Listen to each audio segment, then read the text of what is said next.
Eat, Drink, DFW from the Dallas Morning News is made possible by Central Market. Hello, and welcome to Eat, Drink, DFW, the podcast from the Dallas Morning News food team. Each week, we take a look at food and drink trends in North Texas, talk about restaurants in Dallas-Fort Worth, learn some new recipes, and sometimes even get tips from you, our listeners. I'm Anna Butler, the food editor at the Dallas Morning News. We're on site for our second annual holiday tea. We'll be getting into where Dallas diners are eating right now, something we absolutely hate, and the best things we ate this year. That's all coming up right after this. Central Market is really into food, like fish flown in so fresh it still has jet lag into food. Our sourdough starter has been around since grunge was a thing into food. We're talking more prime cuts than a greatest hits album into food. Central Market is really into food. If you are too, then we're the HQ for you. Whether you're a make every recipe in the cookbook foodie or a my favorite recipe is reheat type who just digs the delectable, no place makes every day more delicious like Central Market. Really into food. Shop now at centralmarket.com.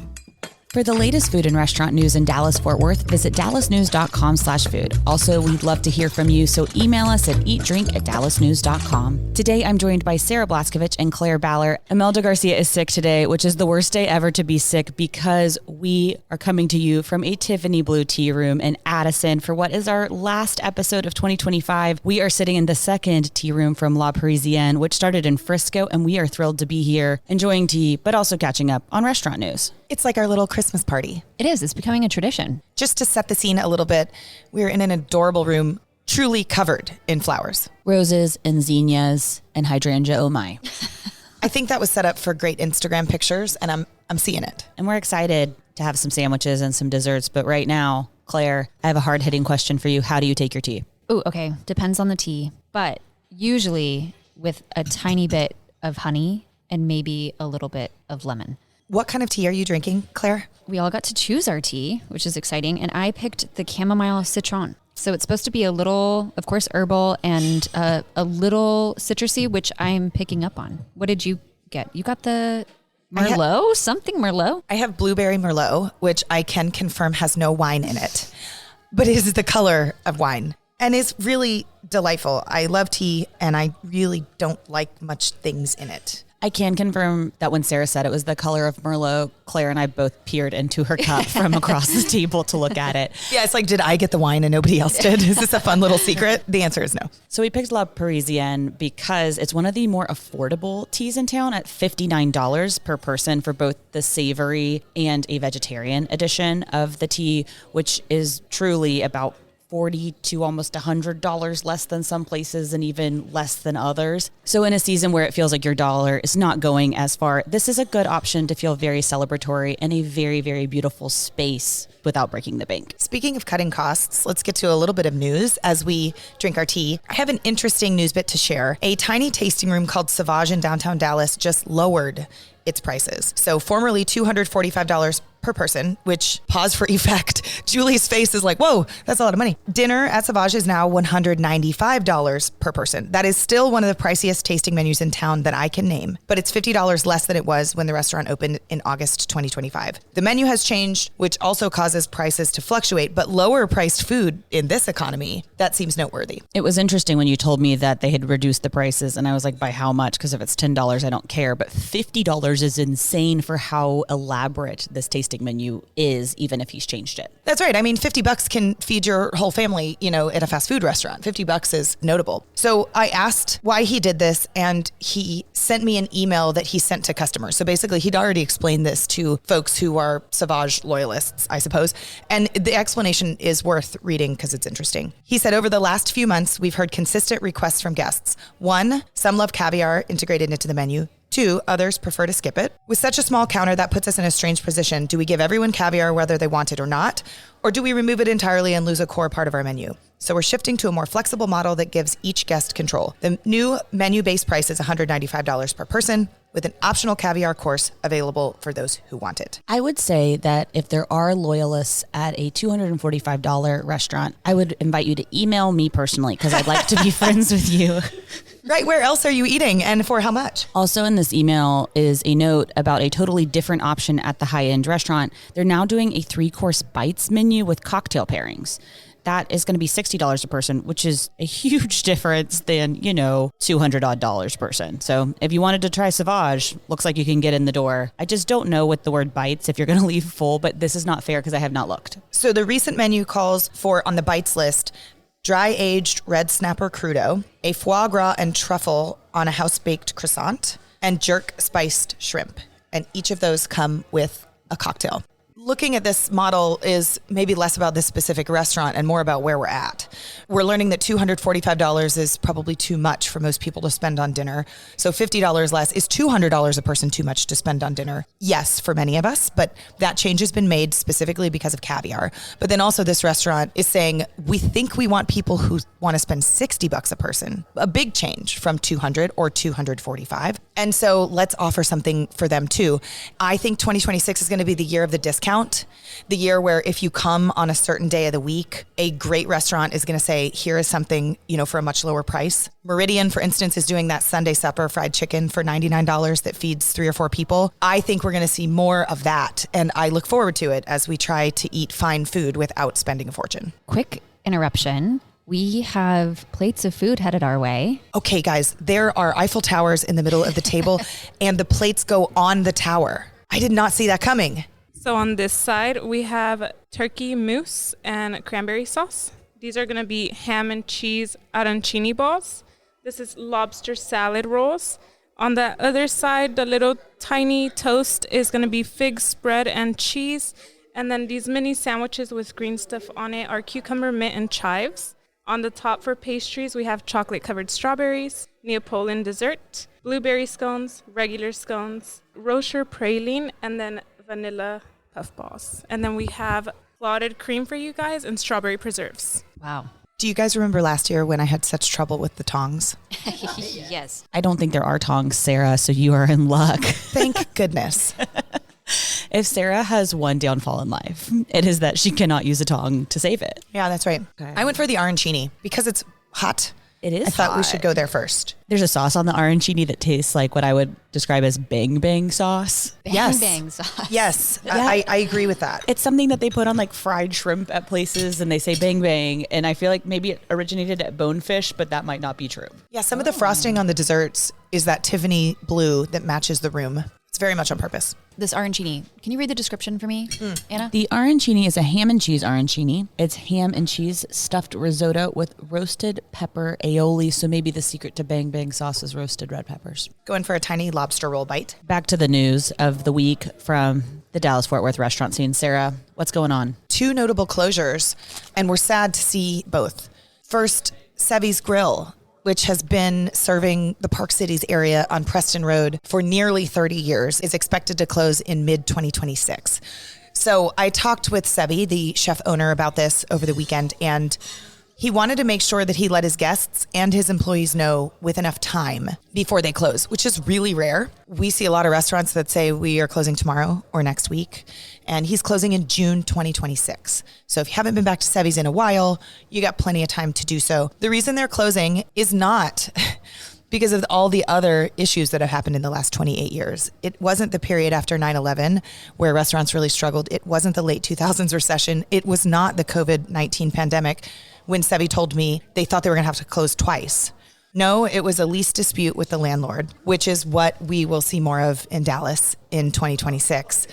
I would take that to mean rent prices going up. He says can't do it. And that spells the end of Sevy's as it exists right now. I do wonder if they're going to move because it's such an institution. The last time I went there, there were a handful of people who have standing dinner reservations in the same way that so many tables there have a standing lunch reservation. And I've gone to so many meetings at this place. It's not even funny. And you're like, oh, I'm intruding on something that people do every day. And so I would wonder if it's like a Delmo's where maybe this is it at this site, but maybe they find somewhere else. He does want to look for other real estate, but there are other things at play here which are fascinating. So Sevy told me on the phone he was diagnosed with stage 4 prostate cancer 18 years ago.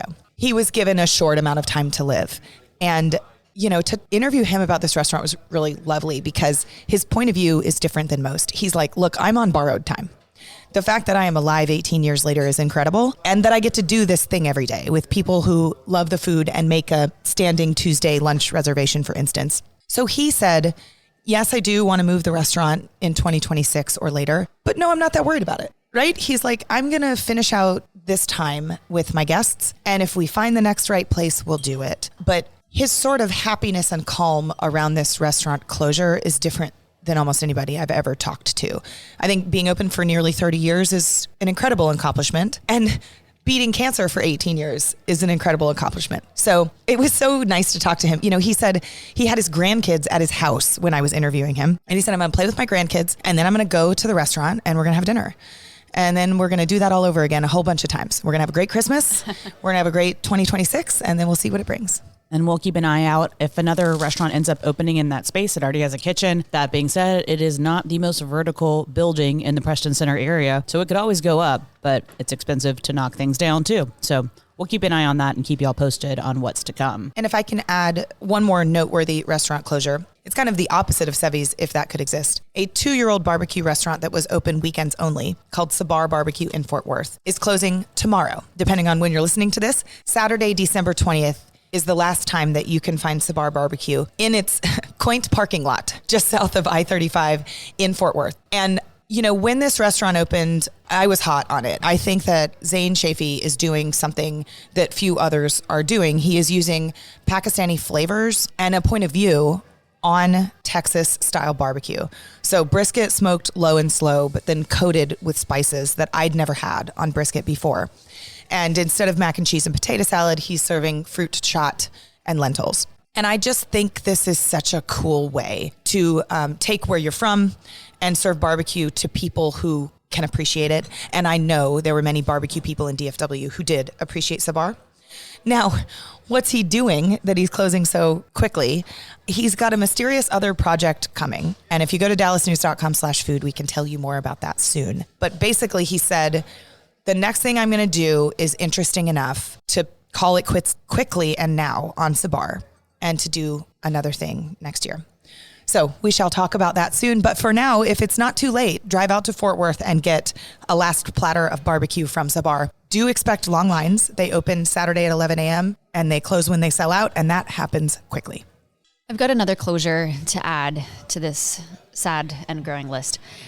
So Maya's Modern Mediterranean is a spot that opened in Casa Linda Plaza 7 years ago. And they have a new location in Hillcrest Village, but that Casa Linda spot is their original. They just announced that they are closing that location. And the reason why is because they just don't have enough sales to keep it open, which is really sad to see. And again, it's something that we're seeing more and more of these days. And talking with the owner, Russell, prompted me to kind of put a call out to readers to see if people are dining out less than they used to, because this is something that we're hearing from restaurant operators kind of across the board, is that people seem to just not be going out to eat as much as they once did.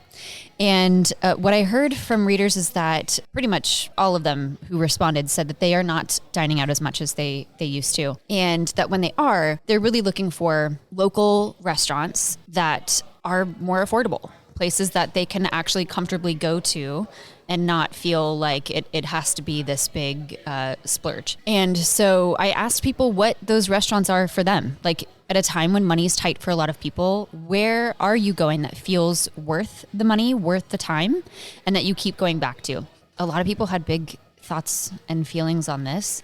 And the list that kind of came together was this kind of cool picture of mostly locally owned places. I pulled that all together in a list, which you can find at dallasnews.com/food. 2 questions for you two, Sarah and Anna.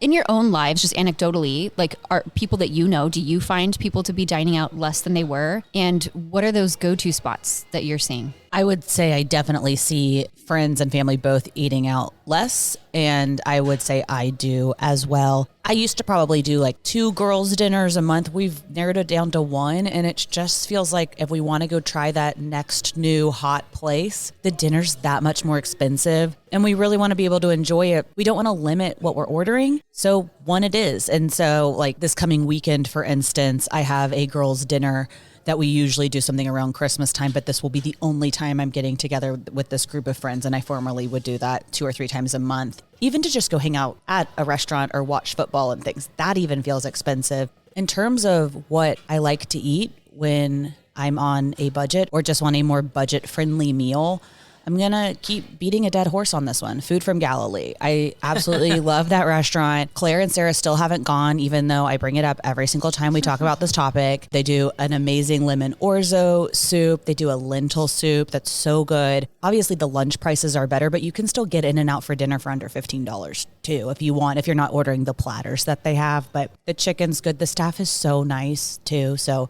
highly recommend Food from Galilee in Snyder Plaza. I too am hearing not only from consumers, but also from business owners that people seem to be dining out less. And there's a chasm in the middle. We are favoring discount food or fast food or quick service food.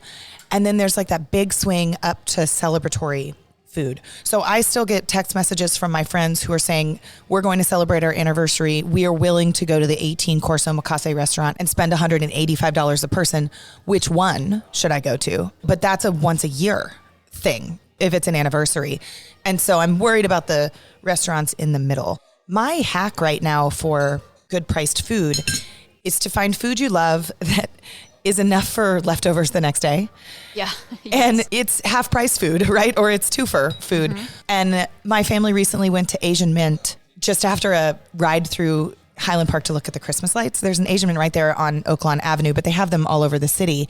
And I think my dish was $14, but it was so generous that it was an entire lunch the next day. So like run that back, $7 for my plate for dinner and $7 for lunch the next day. I mean, that is a steal. So I'll be looking for more of that. You know, we know that restaurants are probably feeding us a little bit too large of portions, and I'm trying to keep the portions back a little bit. So my hack for next year will be, where can you go and love what you like so much you can eat it the next day? Another one for that hack for me is to get a full-size sandwich at the po' boy shop, because I cannot eat a whole one, but you can eat a half really, really well. And they have a handful that hold up really well. The muffaletta is actually one that gets better with time. One of their employees told me that, and I was like, that can't be possible. And they're like, no, it will marinate the bread, and you want your bread to taste like olive juice. And I did. I recently had a meal that really impressed me in terms of cost and return.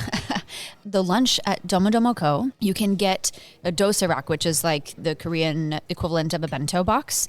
And so it's this tray with different things on it. And you pick what your kind of main is on that. And so I had their Korean fried chicken, and it also comes with rice, a cabbage salad that was super memorable bite for me, and a handful of other little things on this. And it was $17, which just felt like it was this moment where I was like, wow, I feel so, I'm not leaving here kind of feeling bummed out by how much I just spent for a weekday lunch. Yeah. Well, and one cool thing about this specific example, Claire, is we don't have a lot of restaurants selling that exact kind of food. Right. You know, so it's also unique. And it's not just picking up a sandwich, which I have no problem doing, but you're talking about sit-down service, which is really exciting too. Yeah. I hope that we see more of that type of experience in 2026, because I think people are going to be looking for it and needing it. You know, a way that you can get a nice meal that feels, in terms of price, as casual as grabbing a quick grab and go sandwich. And Claire's story on dallasnews.com/food features submissions from readers and people that follow her on Instagram. And we want to hear yours. So feel free to comment on that story. We want to hear about the affordable place to eat in your neck of the woods, or the place that also is just worth it when you go. We're going to take a short break. And when we come back, we're talking about soft openings and just why they make us cringe. Central Market is really into food. Like when we say cheese, it's in 12 languages into food. Butchers, bakers, and sushi roll makers into food. We're talking so obsessive about quality you can shop blindfolded into food. Central Market is really into food. If you are too, then let us turn your shopping list into a treasure map. Get inspired, get adventurous, or just get a chef-made dinner when you've got more taste buds than time. No place makes every meal more amazing like Central Market. Really into food. Shop now at centralmarket.com. Welcome back. In just a minute, we're going to get into soft openings and our dessert. But first, a quick reminder that giving our podcast a good review helps other people find it. So if you like it, please say so. And if you don't, we don't need to hear about it.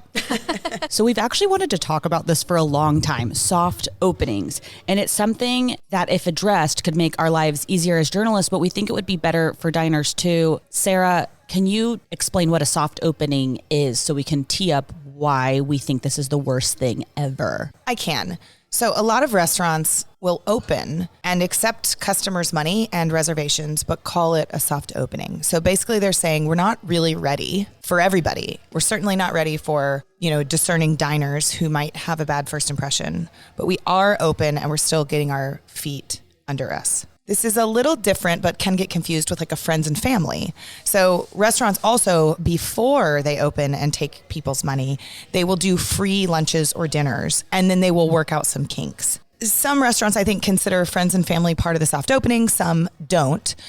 For our purposes, we'll talk about a soft opening as in the restaurant is technically open. They just don't want you to say anything about it. And the reason this is so frustrating is they're taking people's money, but then we'll write, hey, here's the grand opening date or here's the opening date. And people will tell us that we're wrong. They've been eating there for 2 weeks or anything in between. Semantically, we're not wrong because we're using the official opening date that we're given for a story just in terms of fact checks and things like that.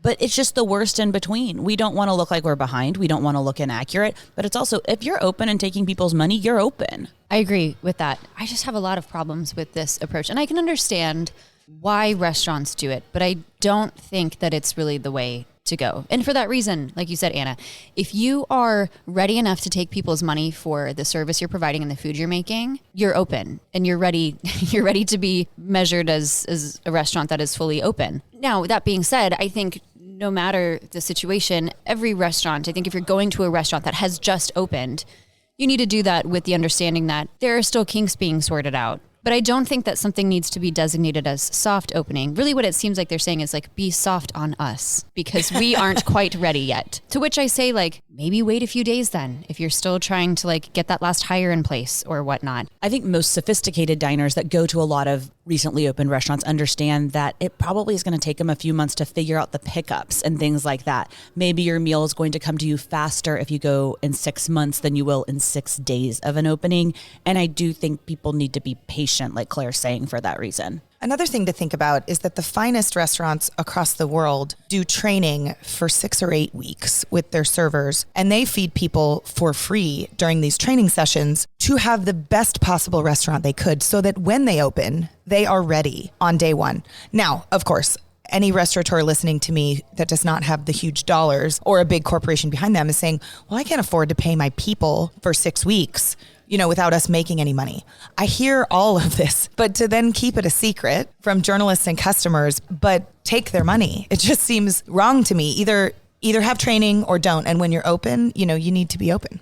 And the reason it's strange is that we'll reach out because we know something is open. We have even gone to them sometimes, and then either the owner or maybe the person who is representing them says, no, they're not open. They're not ready to talk about it yet. And we feel crazy. Stop gaslighting us. So restaurant owners, people representing restaurants, have I got an idea for you for your New Year's resolution? No more soft openings. That's all we got. Just open. To finish out our final episode of the year, let's talk about the best thing we've eaten in 2025. This is always a daunting exercise for me. What I have to do is kind of sit and scroll back through my camera roll of all the things that I've eaten. And this is why I take pictures of pretty much everything that I eat, because I think when you're in this business and you're just around food all the time, it's very helpful to have like a visual catalog of it. I didn't actually have to really do that though, to think about what my favorite bite was of 2025. It was the stuffed leeks at Mott Hai Ba. These are leeks that are filled with jasmine rice, jumbo lump crab, and a host of other aromatics, and topped with this incredible onion jam, essentially. It's an absolutely delightful dish, and it's something that I ate for the first time pretty soon after having my daughter. And so I was kind of in a postpartum haze and definitely needing some real food.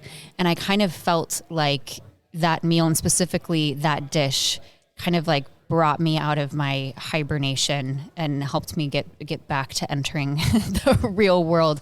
It was such an impressive dish to me, just in terms of technique as well, that I featured it for the dish series and talked with Chef Peja Krisick about how and why that dish is made. I like that one because you can go back and get it time and time again. I think I have two. One is one that I probably won't be able to go get very often, and that was Tatsu. My fiance took me for my birthday last year, and at the end, Chef Tatsu says, "Hey, do you want anything else?" And I said, "Surprise me, what's best? What have we not had?" And he did this beautiful piece of squid, just did all of the little score marks and everything, and he'd heard me talk about how much I had enjoyed him incorporating orange zest into a bite before, and he put those things together, and that is one that I would absolutely love to have again. I can tell you, I will be back in 2026 for Italy's Pizza Fest as well. And that wasn't just one bite.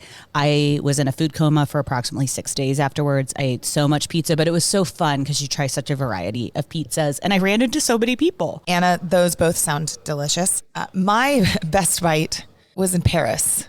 When I took a trip this fall with my husband, we went to Oktoberfest in Munich, and then we went over to Paris for just 4 days and ate absolutely everything we could, including lots of fancy, expensive food. However, our best thing we ate all year, not only on that trip, but all year, was a sandwich that we stood in line for and then devoured on the sidewalk, like right outside the door. All the tables were taken inside, and we were so hungry and so excited for this sandwich that cost 13 euro. This is about $15 US dollars. We split it in half, and my husband and I each stood like legs wide, 2 hands on the sandwich, no talking, and like went to town on this sandwich. It was gone in 2 or 3 minutes, and it was just a divine experience, not only, but the best sandwich I've ever had. What was in it? The sandwich comes from a tiny little sandwich shop called Chez Alan Miam Miam. And you can find them on Instagram because they're famous on Instagram. But they open up a piece of bread and then they let you pick your meat. We picked prosciutto, but there's a couple of options and they're all right in front of you. And then there's 2 massive wheels of cheese. And you pick this one or that one. And they give you a slice of each so that you know. And so that's fun too. You're like standing in line and you're eating. And then you can get as many vegetables as you want. And the internet told us to get all of them. So there's lettuce and tomatoes and massive piles of caramelized onions. And interestingly, avocado, which is not something I thought I needed on this sandwich, but really added to it. They douse it with olive oil and vinegar and some salt and pepper. And then they just like package it up, and I think they panini it and cut it in half and hand it to you. And it was like that Christmas morning moment where everybody walking out was holding their package tightly. Like they were like, this is special. You know, we ate at Joël Robuchon's workshop in Paris. We ate at the Four Seasons fancy restaurant and loved our meals there, but we liked this cheap sandwich more. Julie, do you have a favorite bite you want to share? I do, but this is going to sound really weird, y'all. It came from Applebee's. One of my girlfriends lost her job not long ago. And we have this tradition that when we lose a job, we go to Applebee's. I love that. There's this story behind it because I lost a job years ago, very early in the morning, and we wanted to go get a drink, and we couldn't think of a place that was open to get a drink, but Applebee's was, so we went there. But we had the riblets at Applebee's and a $3 cocktail, I think it was, mainly just because of the being there for my friend and being able to laugh about it and to have a really cheap little way to kind of honor her and celebrate. That was it. And don't knock a riblet, man. They are really good. I don't know what a riblet is. I'm actually Googling riblet Applebee's right now because I had the exact same question. Well, and to be honest, I've eaten them for years, even when I worked at Applebee's in college, and I'm not sure what it is either. Applebee's riblets are actually button ribs, a cut of meat from the underside of the pork spare ribs that's high in connective tissue. Okay. That sounds horrible. They're slow cooked and covered in the customer's choice of sauce. They're smaller and cheaper than full racks of ribs. They can be gristlier and require slow cooking methods like braising or steaming. Yeah, it's not fancy. I mean, by a stretch. But you liked them. I mean, but I love them. I love them. The thing about food that I think we do a good job of talking about on this podcast is like, it does not need to be fancy, right? It just needs to be good. And right. You like the riblets from Applebee's. Yep. Can we come back to the $3 cocktail, please? I'm trying to remember how much it was. Applebee's also has special deals like the $1 drink promotions. For example, the vodka rum frost in January and the Moscow Mule in November. We know we're doing the podcast in January. And that's all the time we have for today. And this is our last episode of 2025. We'll be back on January 9th. Before we go, we want to say thank you for being a listener. We appreciate you so much. And we do mean it. Please reach out to us at eatdrink@dallasnews.com. We're going to miss you over the holidays. Special thanks to our producer, Julie Fisk. For the news, I'm Anna Butler. Thanks for listening, and we'll see you next year. Next year. Eat, Drink, DFW from the Dallas Morning News is made possible by Central Market.